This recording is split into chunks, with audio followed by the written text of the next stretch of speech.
साध संगत जी, आओ सब तो पहला दसवें पिता की बख्शी हुई फतेह नूं प्रवान करो। वाहिगुरु जी का खालसा, वाहिगुरु जी की फतेह। जिस तरह आप जानते हो कि लड़ीवार कथा जपजी साहिब जी की चल रही है। पिछले हफ्ते 11वीं पौड़ी की कथा हुई सी। अब तक आओ उस मालक की कृपा नाल अगे कोशिश करिए।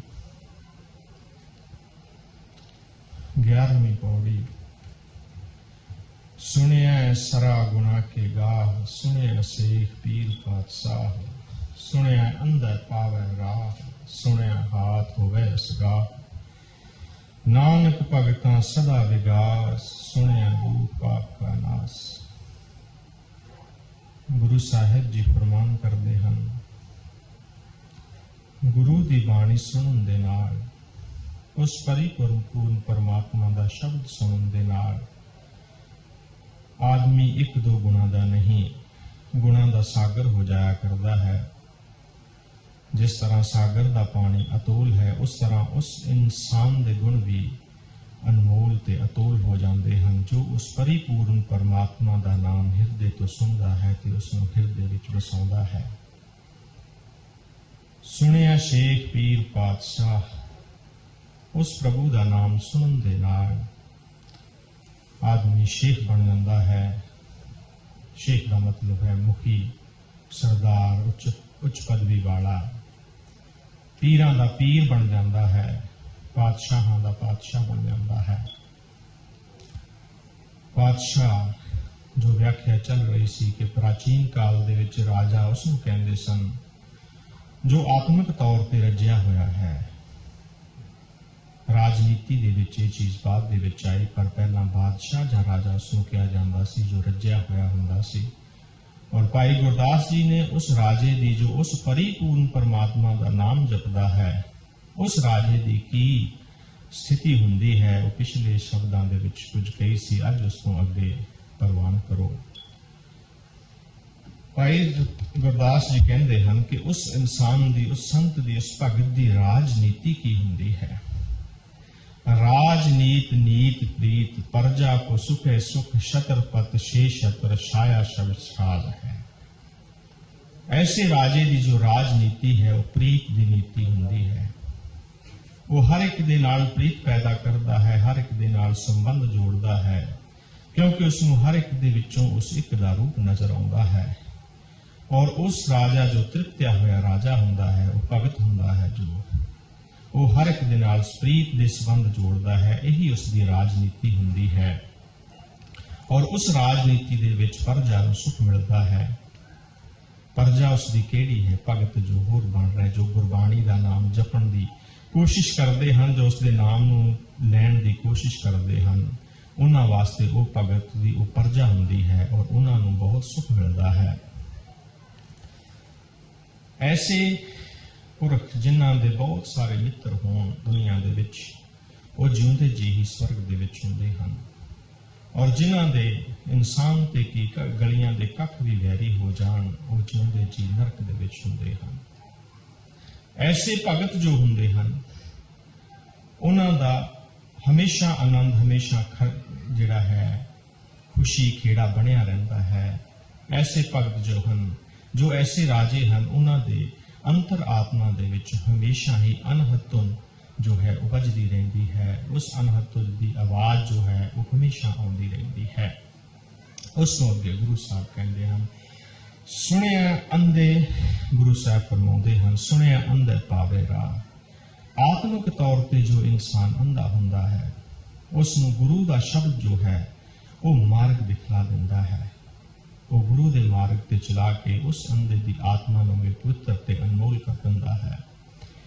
सुनिया हाथ होवे असगाह। जिस तरह एक मनुख है उसनूं दिसदा नहीं है, वैसे भी उसकी रहनुमाई जिहड़ी हुंदी है आवाज ही हुंदी है। अगर एक अंधे मनुख नूं आवाज मारीए तो आवाज की सेध दे उत्ते तुरिया आउंदा है।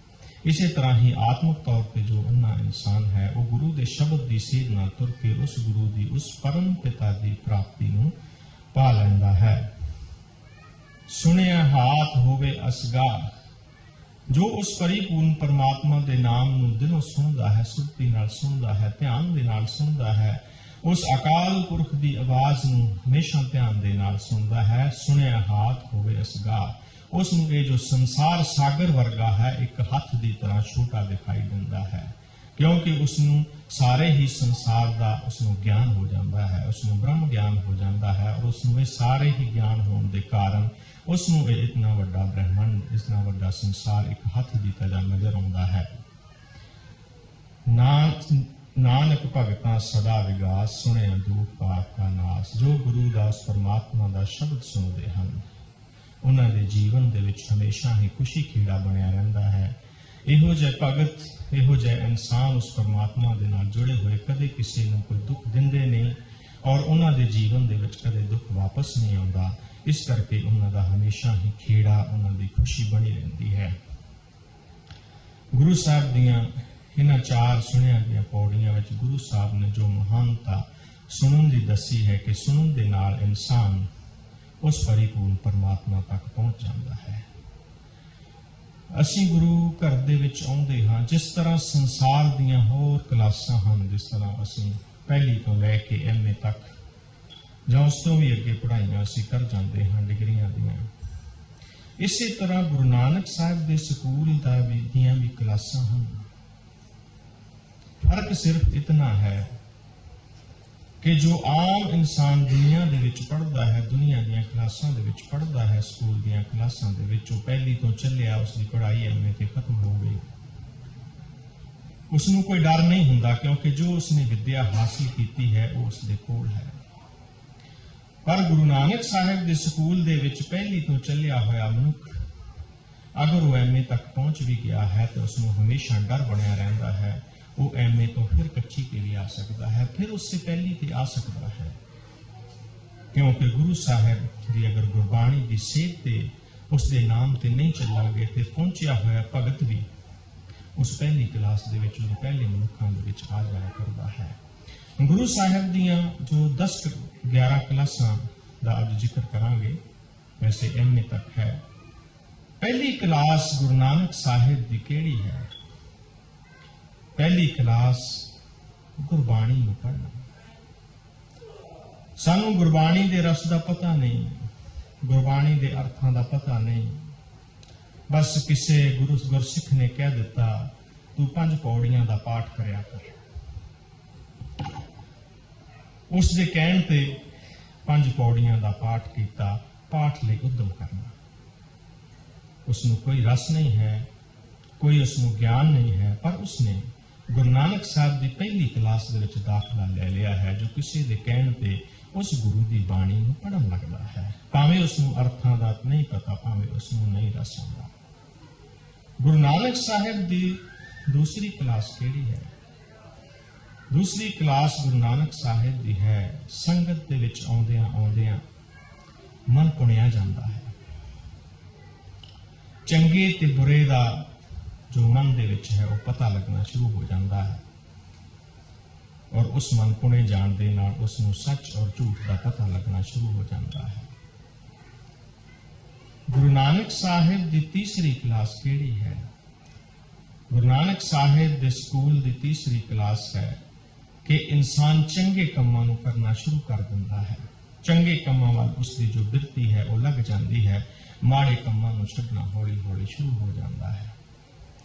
ये तीजी क्लास से गुरु नानक साहिब के स्कूल की चौथी क्लास इंसान दियां अपनी इंद्रियां के उत्ते काबू होना शुरू हो जाता है, कन्नां दियां इंद्रियां किसी की चुगली सुननी बंद कर दिंदा है, माड़ा देखना बंद कर दिंदा है।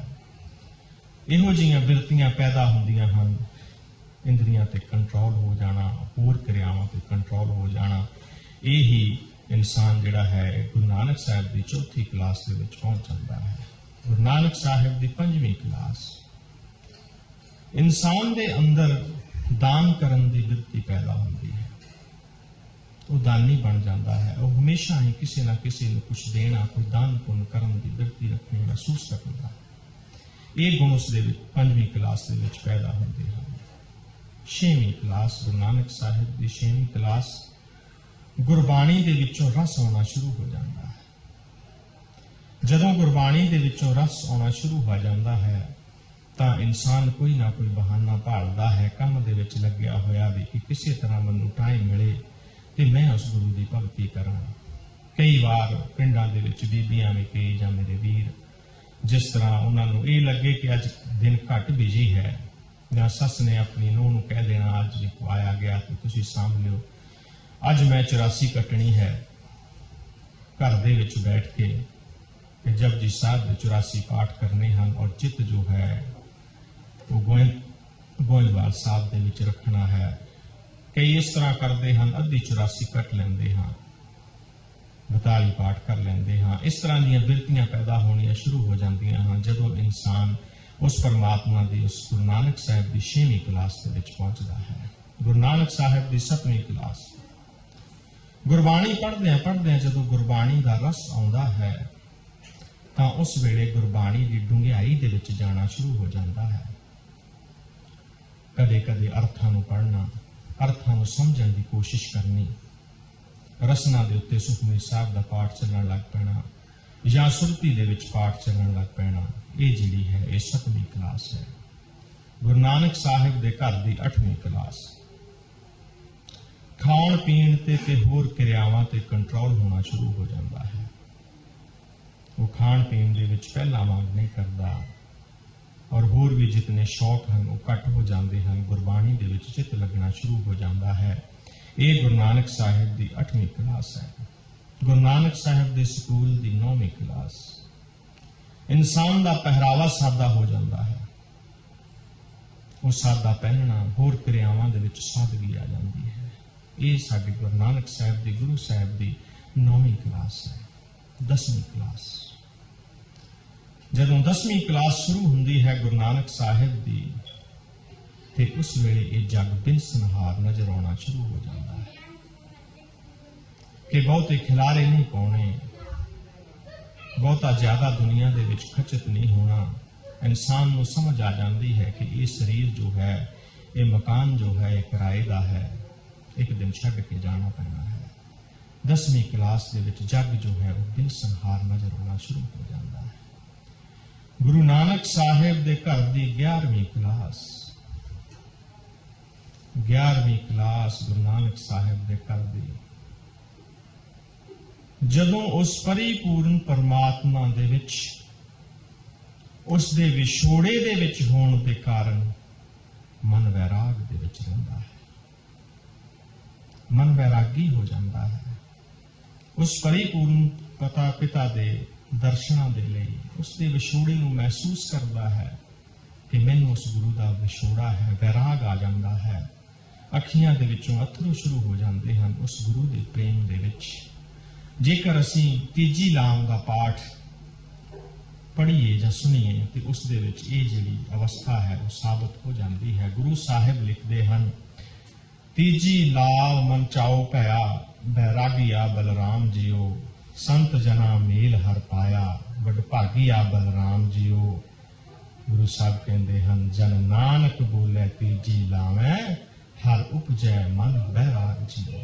ਇਹ ਜੋ ਤੀਸਰੀ ਅਵਸਥਾ ਜੋ ਬਣਦੀ ਹੈ, ਇਹ 11ਵੀਂ ਕਲਾਸ ਦੇ ਵਿੱਚ ਬਣਦੀ ਹੈ। ਮਨ ਵੈਰਾਗ ਕਰਨਾ ਸ਼ੁਰੂ ਕਰ ਦਿੰਦਾ ਹੈ। ਇਹ ਵੈਰਾਗ ਫਰੀਦ ਦੇ ਜੀਵਨ ਵਿੱਚ ਵੀ ਆਇਆ। ਇਹ 11ਵੀਂ ਕਲਾਸ ਬਾਬਾ ਫਰੀਦ ਜੀ ਦੀ ਕਲਾਸ ਦੇ ਵਿੱਚ ਵੀ ਆਈ। ਉਹਨਾਂ ਨੇ ਕੀ ਕਿਹਾ, ਇਹੋ ਹਮਾਰਾ ਜੀਵਣਾ ਤੂੰ ਸਾਹਿਬ ਸੱਚੇ ਵੇਖ, ਇਹੋ ਹਮਾਰਾ ਜੀਵਣਾ ਤੂੰ ਸਾਹਿਬ ਸੱਚੇ ਵੇਖ, ਫਰੀਦਾ ਚਿੰਤ ਕਠੋਲਾ ਵਾਣ ਦੁਖ, ਫਰੀਦਾ ਚਿੰਤ ਖਟੋਲਾ ਵਾਣ ਦੁਖ, ਬਿਰਹੋ ਵਿਛਾਵਣ ਲੇਫ।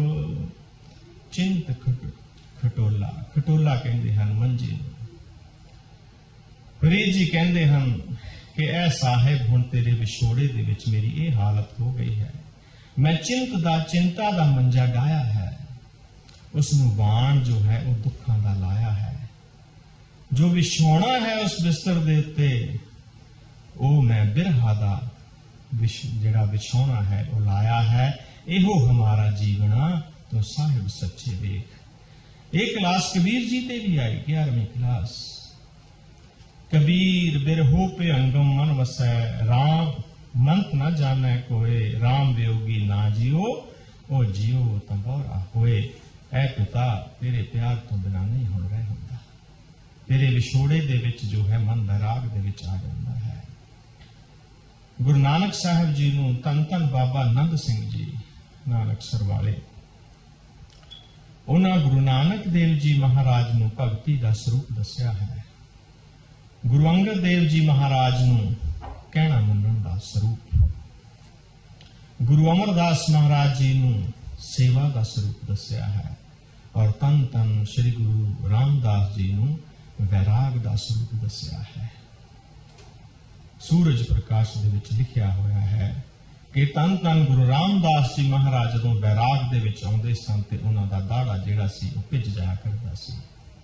कदे कदे गुरसिखां नूं एक चांदी दा कटोरा उहदे थल्ले रखना पैंदा सी तां कि वो जिहड़े अथरू हन उस कौले दे विच पै जाण। इतना वैराग सी गुरु रामदास महाराज विच। उन्होंने अपने शब्द दे विच भी लिखिया, मैं नीर वह रहे चले जियो।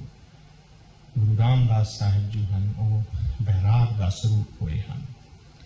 वैराग छेवें पातशाह धन धन श्री हरगोबिंद साहिब जी,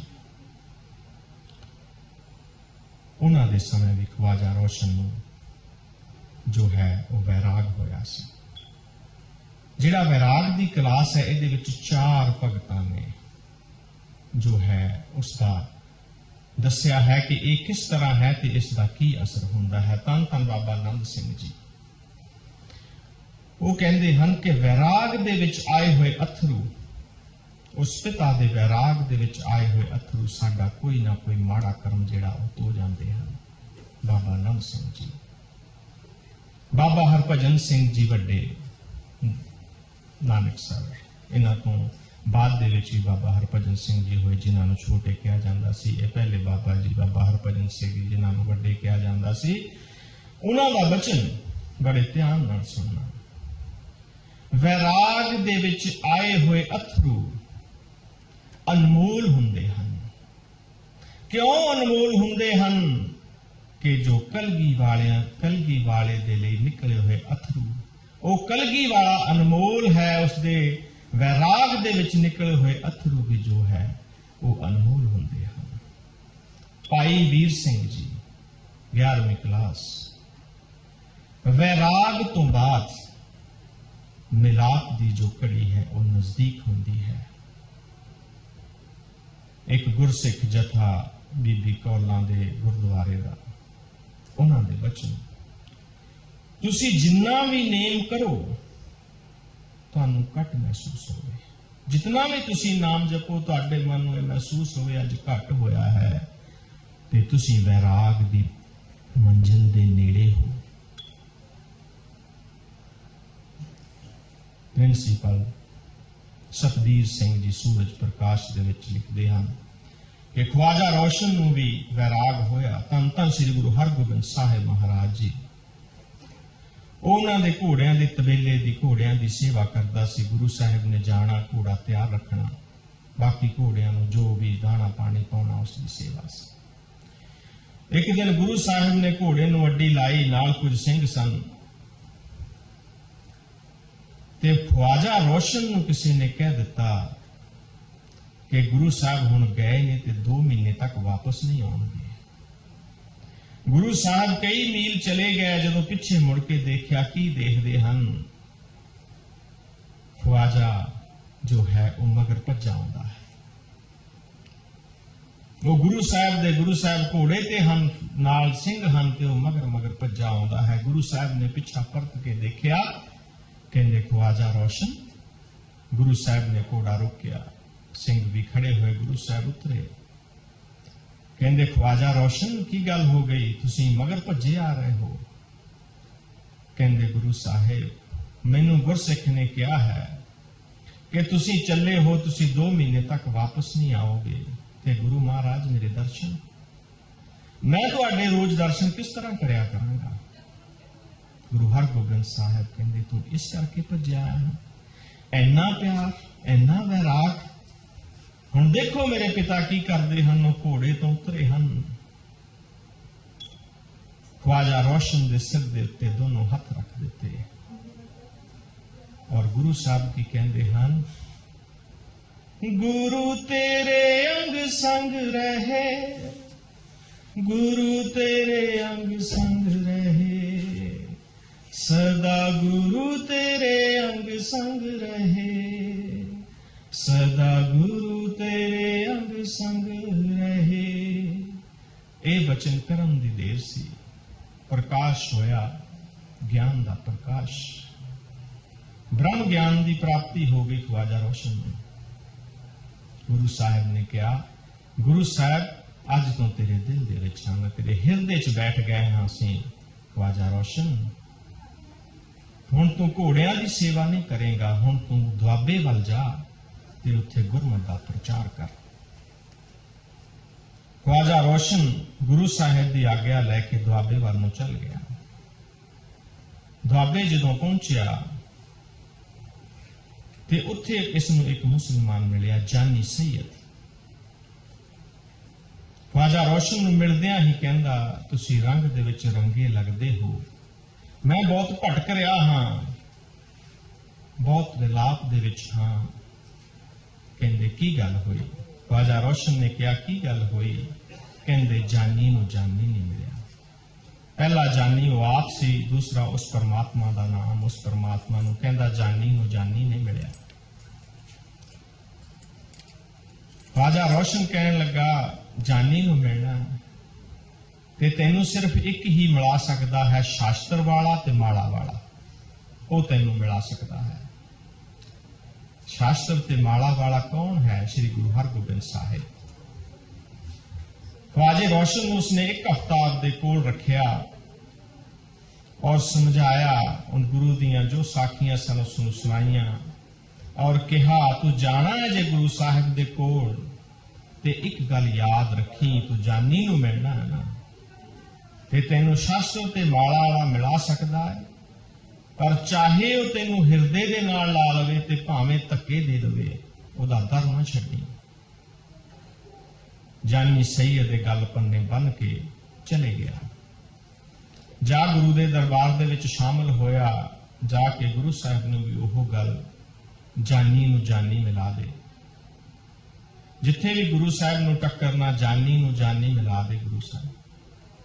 गुरु साहब ने गुरसिख हत्थ सुनेहा भेजिया, इसनूं दरवाजे दे उत्ते बिठा दे, इसनूं कोई तंग ना करया करे, दरवाजे ते बिठा दे। हुण जदों भी गुरु साहब घोड़े ते जांदे ने, सार उच्ची उच्ची जानी नूं जानी मिला दिओ। गुरु साहब ने फिर गुरसिखां दे हत्थ सुनेहा भेजिया कि अज जदों तुसीं आओगे ते कौतक देखना। हुण बैठा है जानी, गुरु साहब घोड़े दे उत्ते जदों निकले आ ते उन्होंने हल्का जिहा ठुड्ड उहदे शरीर नूं मारिया। हुण जे ते कोई होर हुंदा मेरे वर्गा ते उठ के आ जांदा कि गुरु साहब ने तां ठुड्ड ही मार दित्ता, पर वो ख्वाजा रोशन की गल उसके पल्ले वजी हुई सीगी ते वो हसन लग पिया। गुरु साहब कहंदे, तू हसदा क्यों है? कहंदे, गुरु साहब तुहाडा जोड़ा ते मेरे शरीर नूं लगा है ना। चल इन्नी खुशी तो हुई, तुहाडा जोड़ा ते शरीर नूं लगा। गुरु साहब ने देखिया ये हले भी नहीं हटदा।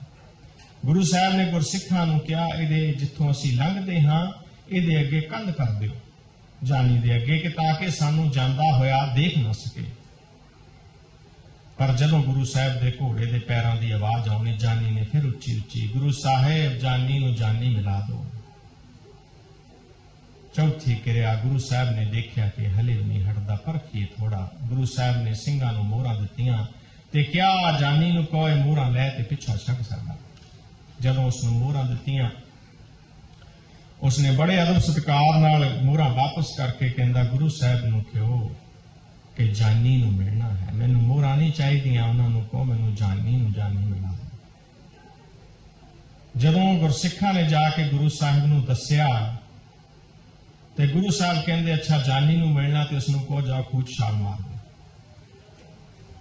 जदों गुरसिखां ने उन्होंने दस्सिया कि गुरु साहब कहंदे कि जे जानी नूं मिलना ते खूह च छाल मार दे।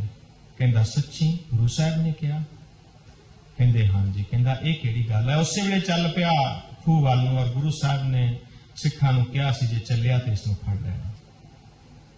जदों वो चलिया तो उसनूं कहा नहीं, खूह दे लागे उसनूं मोड़ लियाए। फिर गुरु साहिब ने ਉਹਦੇ ਉੱਤੇ भी ਉਹੀ किरपा की, ਉਹਦੇ सिर ते हथ रखे ते उसनूं क्या लै मिल लै जानी नूं, उस परमात्मा के दर्शन करवा दिते। ये वैराग है जो ये सानूं उस परिपूर्ण परमात्मा को मिला दिंदा है। उस दे वैराग दे विच निकले हुए अथरू अनमोल हैं। असीं वो अवस्था पैदा करनी है जिस दे नाल असीं उस परिपूर्ण परमात्मा के प्यार नूं पैदा कर सकीए। साडे मन दे विच वो वैराग आ सके, असीं गुरु दे शब्दों पढ़ीए, सानूं उसदी झलक नजर आवे। गुरु साहिब की बाणी नूं प्रेम करना, गुरु नूं प्रेम करना, ये साडे जीवन लिए महत्वपूर्ण है। इतनियां ही बेनतियां प्रवान करनियां, गुरबाणी का विचार करदियां कई तरह दी गलतियां हो गई होणगियां अनजान समझ के। धन धन श्री गुरु ग्रंथ साहिब जी माफ करन जो हन, माफ कर देन, साध संगत माफ कर देवे। अगे तो अरदास करनी कि इस निर्गुणे नूं गुण मिले और उस परमात्मा के इसी तरह ही गुण गाता रहे। वाहिगुरु जी का खालसा, वाहिगुरु जी की फतेह।